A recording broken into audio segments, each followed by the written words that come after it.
의문의 USB를 보낸 사람이 정작 그 누구도 의심하지 않던 사람이라면 어떨까? 주하늘은 책상 위에 올려둔 USB를 바라보며 거의 한밤을 꼬박 세웠다. 공난숙의 목소리, 진태석의 목소리가 귀에서 떠나지 않았다. 아버지 주상철이 죽어가던 그날, 전화기 너머에서 태연하게 거래를 논하던 두 사람의 숨소리까지 또렷하게 되살아났다. 그보다 더 이상한 건 이 USB가 도대체 누구 손을 거쳐 여기까지 왔느냐는 사실이었다. 발신인도 발송 주소도 없었다. 택배 봉투에는 익숙한 사무실용 라벨만 붙어 있었다. 주하늘은 이미 여러 번 머릿속에서 같은 이름 둘을 떠올렸다. 황 실장, 그리고 구 실장. 한편 건양 디자인실로 첫 출근을 하는 차정원은 전날 밤 잠을 거의 자지 못했다. 건양 로고가 박힌 엘리베이터 문을 마주보고 서 있으니 이제야 정말로 이 집안 사람들 한가운데로 들어가는구나 하는 생각이 살을 파고 들었다. 디자인실에 들어서자 이미 주영채와 안진아가 먼저 와 있었다. 차정원은 숨을 한번 고르고 사람들 앞에 섰다. 차정원은 자신을 바라보는 눈들을 피하지 않고 말했다. 자신의 이름을 숨겼던 시간들을 모두 끊어내듯 또박또박. 안녕하세요. 새로 합류하게 된 차정원입니다. 한동안 사정이 있어서 주영채라는 이름으로 불렸던 적이 있는데요. 앞으로는 본명인 차정원으로 불러주셨으면 합니다. 디자인실 안에는 묘한 침묵이 흘렀다. 건양가 며느리 주영채가 아니라 평사원 차정원. 하지만 이 집안에서 차정원이라는 이름은 이미 여러 의미를 품고 있었다. 정원의 말에 가장 민감하게 반응한 것은 주영채였다. 주영채는 입술을 깨물다가 결국 참지 못하고 정원을 향해 다가왔다. 무슨 자격으로 여기 앉아 있는 건데? 건양 디자이너 자리는 아무나 앉는 자리가 아니야. 당신 진세훈 씨 옆에 붙어 있으면서 얻은 거야? 차정원은 피하지 않았다. 이제 더 이상 물러설 곳이 없다는 걸 누구보다 잘 알고 있었다. 무슨 자격이냐고. 적어도 남의 디자인 훔쳐서 올라온 사람보단 떳떳하지. 주영채의 얼굴이 일순 굳었다. 예전에 외주업체에서 돌던 디자인 도용 사건, 그때 자신이 했던 짓을 기억 못할 리 없었다.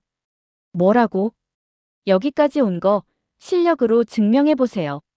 주영채 씨. 전 제대로 정면으로 붙어볼 생각이니까요. 차정원의 말에 디자인실 직원들 눈빛이 달라졌다. 한쪽은 재벌가 며느리 타이틀로 들어온 줄 알았던 여자가 당당하게 본명을 밝히고 선을 긋고 있었다. 한쪽은 그동안 건양가 며느리라는 타이틀로 공격하던 사람이 되려 실력 이야기를 듣고 흔들리고 있었다. 잠시 후 한혜라가 직접 디자인실로 올라왔다.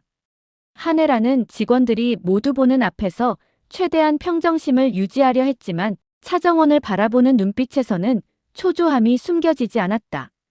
정원아, 왜 공식적으로 내 딸이라고 말하지 않은 거니? 내가 그렇게 발표하겠다고 했잖아. 하지만 차정원은 고개를 저었다. 진실은요, 아직 제게 너무 낯설고 무겁네요. 한혜라는 더 말을 잇지 못했다. 그날 저녁 한혜라는 혼자 사무실에서 늦게까지 앉아 있었다. 차정원이 자신을 딱 부회장님이라고 부르는 순간마다 가슴 한구석이 찢어졌다. 하지만 한편으로는 그 차갑게 선을 긋는 태도가 이 집안에서 살아남으려면 어쩔 수 없는 선택이라는 것도 알고 있었다. 그 시각 주하늘은 USB를 손에 쥔 채 공난숙의 사무실을 찾았다. 너 얼굴이 왜 그래? 공난숙은 여느 때처럼 가볍게 웃어 넘기려 했지만 주하늘의 눈빛은 전혀 웃고 있지 않았다. 공 여사님, 묻고 싶은 게 있어서 왔어요. 주하늘은 더 이상 회장님이라고 부르지 않았다. 공 여사라는 호칭조차 억지로 얹어놓은 것처럼 굳어 있었다. 이거 공 여사 목소리 맞죠? 주하늘은 USB를 노트북에 꽂고 녹음 파일을 재생했다. 공난숙의 목소리가 흘러나왔다. 사고가 났다. 도와달라. 놀란 기색, 울먹이는 숨소리. 잠시 뒤 진태석의 냉담한 목소리가 이어진다. 우발적 사고로 죽은 걸 왜 내가 처리해야 하냐? 그리고 다시 공난숙. 아직 투자 서류에 사인 안 했다. 나 아니면 당신 회장 자리 끝이다.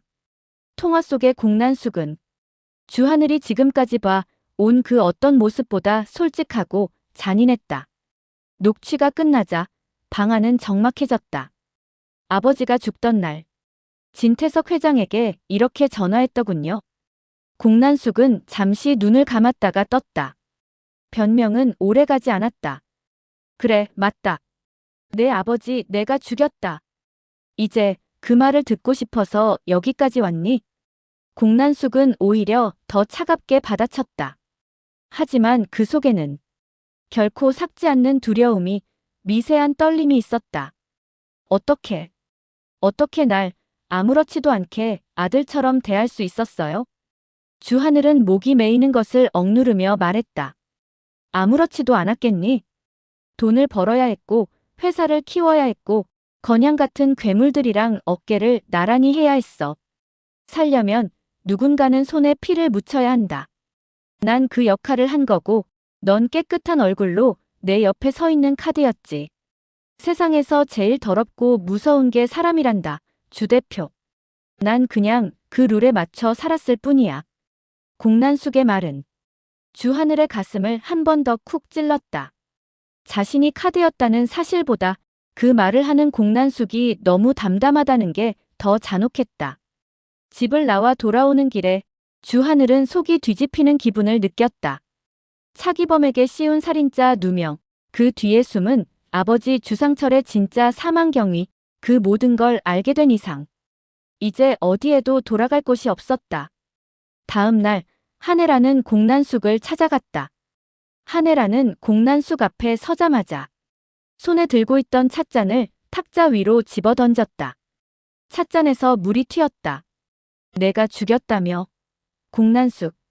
주상철 씨. 공난숙은 눈을 가늘게 뜨며 한혜라를 바라보았다. 하늘이가 USB를 들고 갔겠네.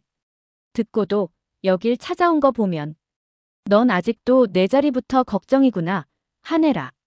내 자리? 난 지금 내 딸 아버지 죽음 때문에 온 거야. 차기범에게 누명을 씌운 것도 결국 내가 진태석이랑 짜고 한 짓이었지. 한혜라는 숨을 몰아쉬며 말했다.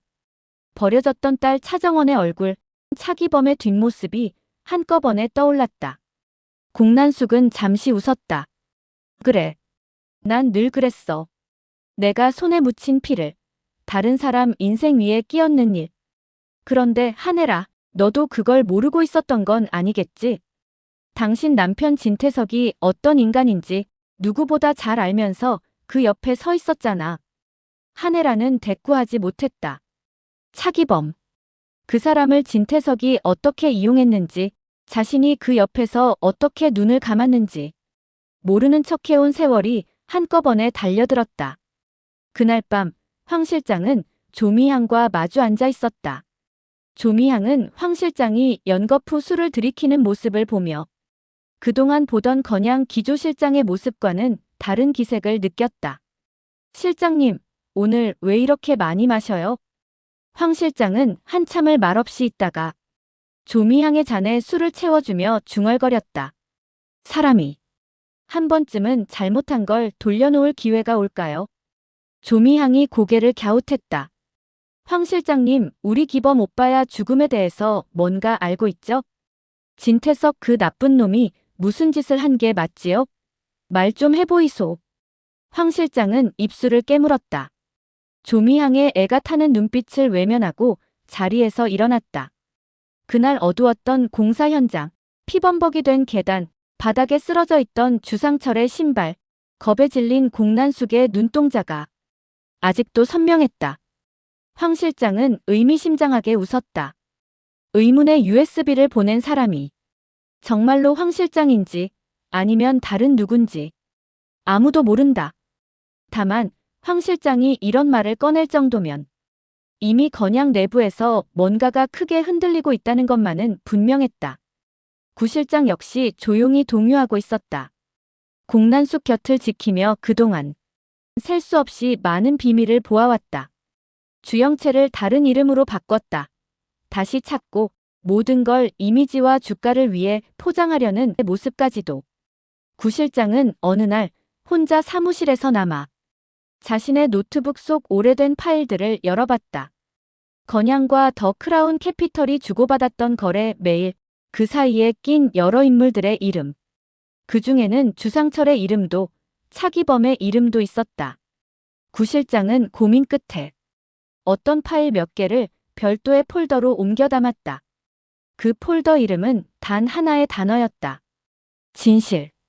그 시각 주하늘은 차정원을 불러냈다. 정원 씨. 주하늘의 얼굴은 한층 더 말라 있었다. 하지만 눈빛에는 예전처럼 어딘가 냉정한 계산이 아닌 다른 종류의 결심이 깃들어 있었다. 나 아버지 죽음에 대해 더 알게 됐어요. 주하늘은 USB 내용과 공난숙의 자백을 숨기지 않고 말했다.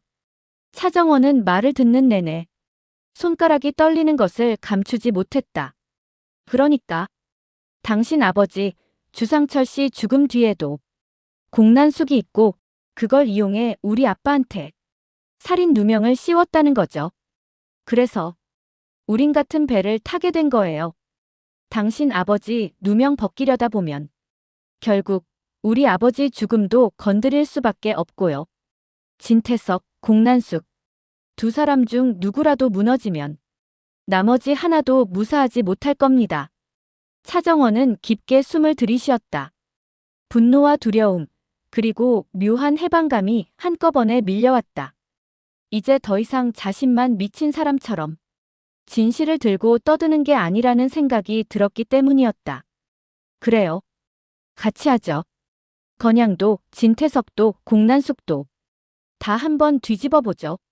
차정원은 스스로도 낯선 미소를 지었다. 그 미소 속에는 누군가의 딸로 돌아가고 싶은 마음보다 먼저 누군가의 피해자가 아니게 되고 싶다는 욕망이 있었다. 그 사이 주영채는 또 다른 위기를 맞고 있었다. 공난숙이 추진하던 해외 부동산 투자 건이 갑작스러운 환율 폭등과 파트너 회사의 사기로 대규모 손실 위기에 처한 것이다. 공난숙은 그 구멍을 메우기 위해 자신의 양딸 주영채 명의로 된 계좌들을 들여다보기 시작했다. 주영채 이름으로 가입된 비밀 투자 계좌, 건양 백화점 상품권 뒷거래, 심지어는 명품 리셀 사업까지 모두 미끼로 사용할 준비를 했다. 뭐야, 이거 다 내 이름으로 돼 있잖아. 주영채는 뒤늦게 계좌 내역을 보고 경악했다. 내 이름이니까 그래도 좀 덜 시끄럽지. 내 이름으로 터지면 뉴스부터 달라붙을 텐데. 공난숙은 태연하게 웃었다. 대신 이 투자건 제대로 살아나면 넌 건양가 며느리가 아니라 진짜 재벌 원탑으로 올라갈 수 있어. 위험을 감수할 만한 판이야. 하지만 그 투자는 이미 반쯤 실패한 게임이었다. 주영채는 자신이 또 한 번 누군가에게 이용되고 있다는 감각을 느끼면서도 권력과 돈에 대한 욕망 때문에 쉽게 발을 빼지 못했다. 한편 진세훈은 정원과 하늘이 점점 더 자주 함께 있는 모습을 보며 점점 심해지는 질투와 위기의식을 느꼈다. 정원이 단순히 아버지 누명 때문에 주하늘과 손을 잡았다는 걸 알면서도 마음속에서 끊임없이 의심이 피어올랐다. 정원이 너 지금 누구 편이야? 진세훈의 물음에 차정원은 잠시 침묵했다. 아버지 편이요. 죽은 사람 편이요. 그리고 내 편. 진세훈은 그 말이 자신이 포함되지 않은 것 같아 가슴이 서늘해졌다. 며칠 뒤 또 다른 의문의 택배 상자가 주하늘 앞에 도착했다. 이번에는 USB가 아니라 두꺼운 서류 봉투였다. 봉투 안에는 과거 공사 현장 사고 보고서, 경찰 조사 기록 초안, 그리고 누군가의 손글씨로 적힌 메모 한 장이 들어있었다. 진실은 아직 반쪽뿐입니다.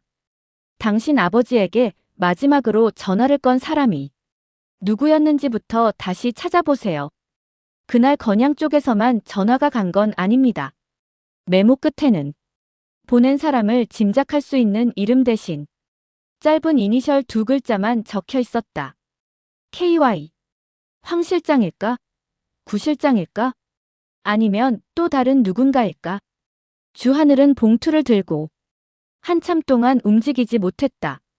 이제 진태석과 공난숙뿐 아니라 더 많은 이들의 이름이 아버지의 죽음과 얽혀 있다는 사실이 서서히 모습을 드러내고 있었다.